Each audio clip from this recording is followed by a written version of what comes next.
เลาะบึงตัวกบแล้วบัดนี้สระเรียบร้อยแล้วนี่บึงมันสิเปิดบัดเดียวเลยโอ้คุณโอ้โตมาอยู่พี่บนแล้วพี่น้องพี่บึงนี่โอ้เต็มอยู่นี่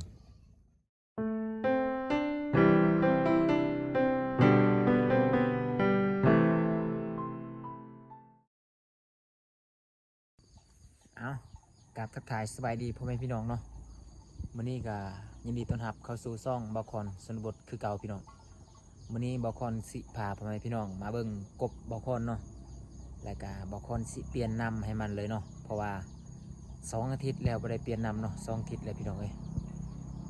เบิ่งนี่ผักตบก็เลยงามไม่ดีเนาะเพราะว่านำมันเปื้อนแห้งเนาะผักตบมันมากได้ผักตบเลยเบิ่งนี่ผักตบจนว่าบ่เห็นหดน้ำเลยเนาะพุ่นเบิ่งนะกบก็บ่เห็นเลยกบเนาะอยู่ในกบเนาะแล้วก็มันก็ย้ายไปอยู่น้องใหญ่พุ่นเด้เนาะกบหลายตัวมันก็ส่วนหลายมันสิดองข้ามไปพุ่นหมดเนาะกบเนาะเพราะว่าน้องนี่มันตื่นเนาะมันบ่อยากอยู่บันไดพี่น้องเอ้ยก็ข้ามไปพุ่นหมดแล้วเนาะตอนนี้ก็สิดูดน้ำให้มันเนาะกำลังดูดน้ำให้มันเลยนะและน้องนี่แม่นบ่ควรสิสะเอาพี่น้องเบิ้งแล้วก็บกรสิทายกบของบกรให้พ่อแม่พี่น้องได้เบิ้งนํกันเลยเนาะว่ามันใหญ่สบายเลยพี่น้องเอ้ยเนาะกบกามันก็เมิดไปเนาะเพราะว่ากินแน่บางตัวกับออกไปแน่เนาะบ่ฮู้ว่ามันออกทางใดเนาะพี่น้อง2-3 มื้อก่อนก็มีงูเนาะมีงู2 ตัวเข้ามากินอยู่นี่เนาะและก็ทันแต่ตัวหนึ่งที่ซื้อได้ตีตัวหนึ่งเนาะมันตายเนาะอีกตัวหนึ่งก็ออกไปก่อนบ่ทันเนาะแล้วก็มีนกแล้วแดมากินแล้วก็นกเขาด้วยเนาะนกเขานกเขากลางคืนเนาะนกพิกูนะว่าแล้วกันเนาะนกอันนั้นแหละกินไปน้ำพี่น้องเลยต้มอยู่คู่มือเนาะมื้อนี้บ่ก่อนก็สิมาทายให้พ่อแม่พี่น้องได้รับชมนำกันเนาะกบใหญ่สำใดน้อยสำใดเนาะนี่แล้วก็สิเปลี่ยนน้ำให้มันเลย2 อาทิตย์บ่ได้เปลี่ยนเนาะบ่มีเวลาพี่น้องเอ้ยเบิ่งพี่น้องผักตบขึ้นงามเลย2 อาทิตย์บ่ได้เปลี่ยนน้ำให้มันเนาะผักตบก็เลยงามเนาะเบิ่งนี่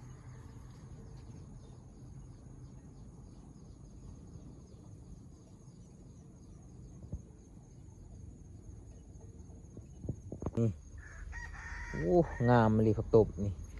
จนมืดครึ้มอยู่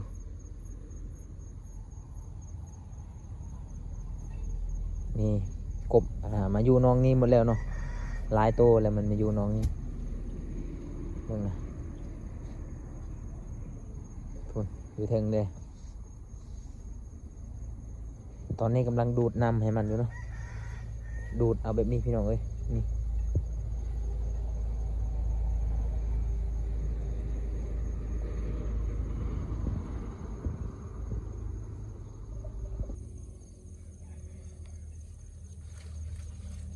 เอาผักตบขึ้นก่อนพี่น้องเลย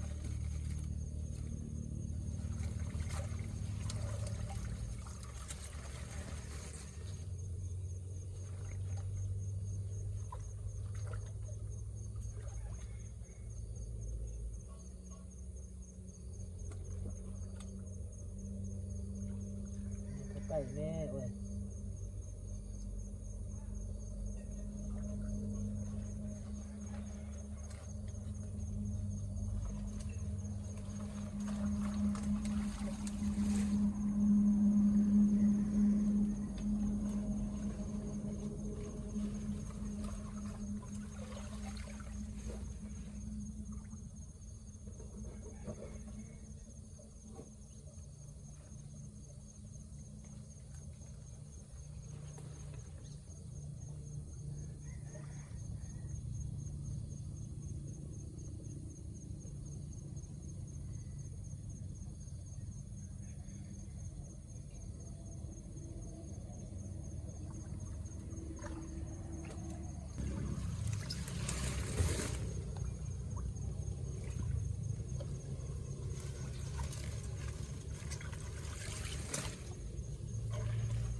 นะครับเร็ว ฮะ แล้วคือ เซลคือ จับตัว ไรโง่ไปจ้ะ rồi mà nó นี่ตัวนี้ใหญ่นี่ตัวอยู่ข้างบกนี่นี่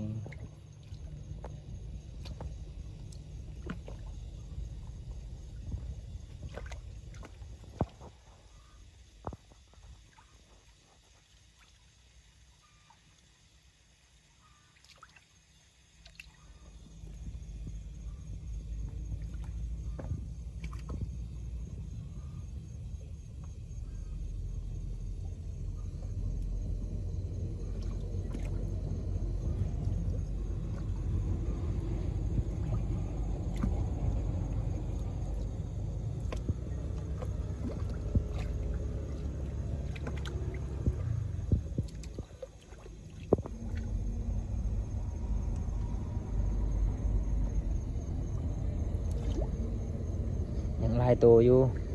ตัวน้อยก็หลายตัวใหญ่ก็ยังหลายพากันดองขึ้นแล้วบัดนี้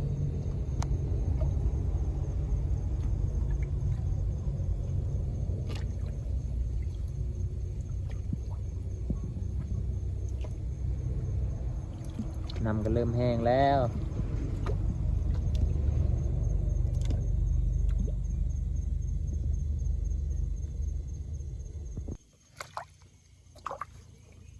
น้ำเริ่มแห้งเลยพี่น้อง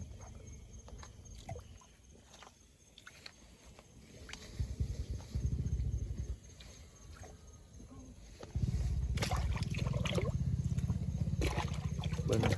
โอ้พุ่นพากันขึ้นถึงอยู่ถึงพุ่นเมื่อไรนะ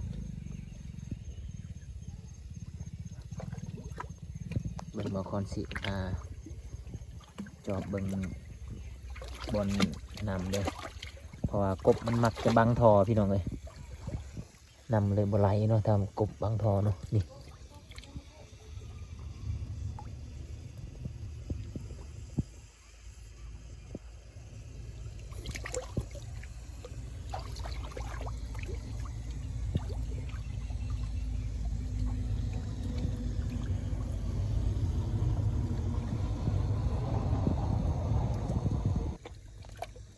เบิ่งพี่น้องตอนนี้นำกันเริ่มแห้งแล้วเนาะเบิ่งนี่ขึ้นอยู่บกมาแล้วนี่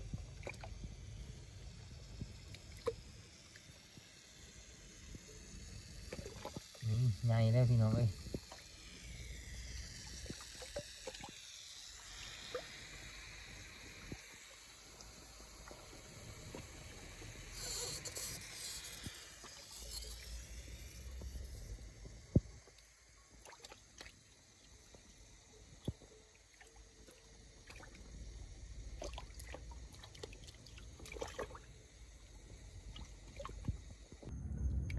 เรียบร้อยพี่น้องตอนนี้ก็น้ำก็แห้งเรียบร้อยแล้วเนาะเบิ่งนี่ขึ้นอยู่บกมาแล้วพี่น้อง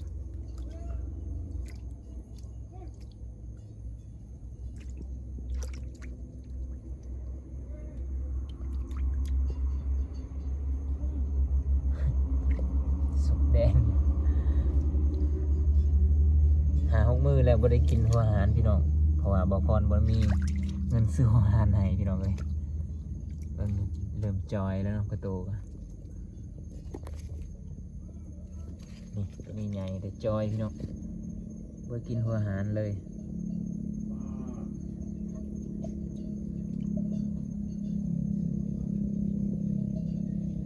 นี่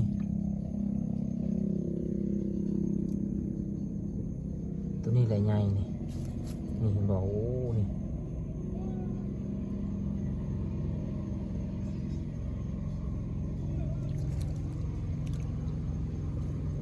พี่น้องตอนนี้บอกคอนกา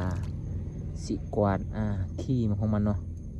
กวาดใส่คุแล้วก็เอาไปทิ่มอยู่นอกพี่น้องเอ้ยเพราะว่าน้ำมันทอดูดบ่หมดเนาะเพราะว่าดูดได้แต่น้ำเนาะตัวที่เป็นขี้เหงื่อมันน้ำทอดูดบ่ได้พี่น้องเอ้ยเบิ่งนี่โอ้กองกันอยู่มันขึ้นมาอยู่บกมันแล้วเนาะ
เคพี่น้องตอนนี้ก็เรียบร้อยเนาะก็สะอาดแล้วบัดนี้ไข่ๆในแล้วเนาะคันวอล่างนี่เหม็นขนาดเลยพี่น้องเอ้ยนี่เบิ่งตัวกบนี่เลาะเบิ่งตัวกบแล้วบัดนี้สะเรียบร้อยแล้วนี่เบิ่ง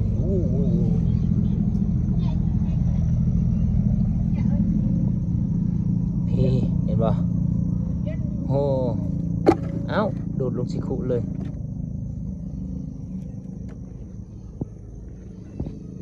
พุ่นไปอยู่พุ่นใดพุ่น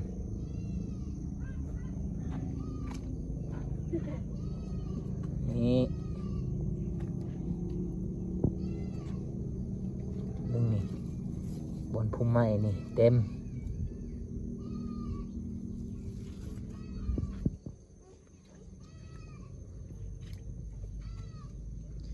ใหญ่หมดแล้วพอกินแล้วเนาะนี่เบิ่งนี่โอ้นี่โอ้โหเขาอยู่ในอันนี้หมดแล้วนี่เขาอยู่ในกองไม้แป้นนี่หมดแล้วบึ้งโอ้พี่น้องเต็มพี่น้องเต็มโอ้ไม้ก็จนดอนขึ้นเลยเบิ้งสิเปิดในเบิ้งคักๆนี่มาโตเต็มเลยพี่น้องเอ้ยโอ้นี่มาอยู่พี่หมดแล้วเนาะนี่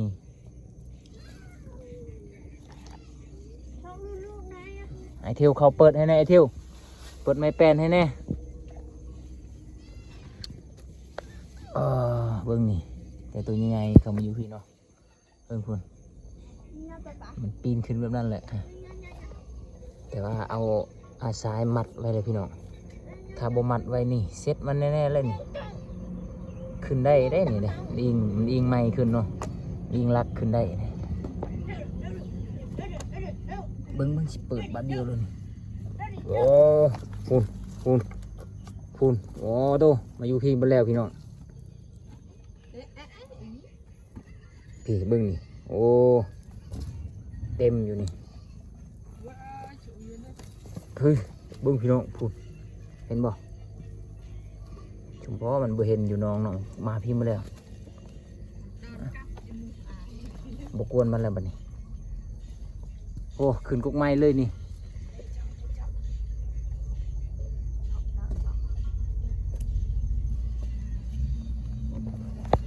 พี่มาแล้วมันมาอยู่ทั้งพี่มาแล้ว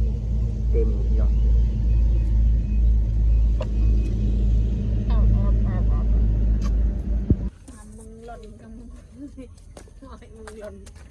เอ้าตอนนี้กันตกลงคือเก่าบัดนี้ตกอยู่แล้วอยู่คือเก่าพี่น้อง จับบีใช่ไหมกันเนาะ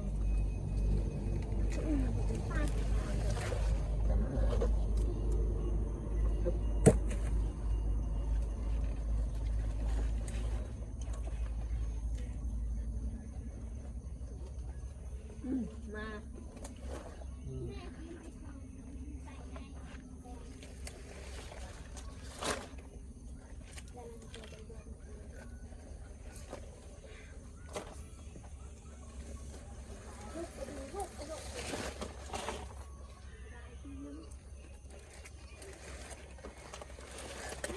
nhằm này chọn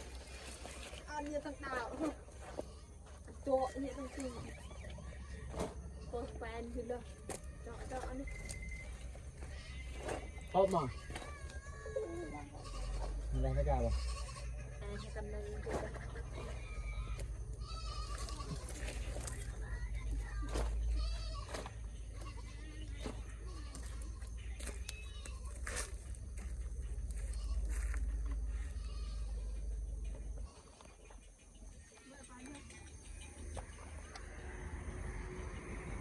โอเคพี่น้องเอ้ย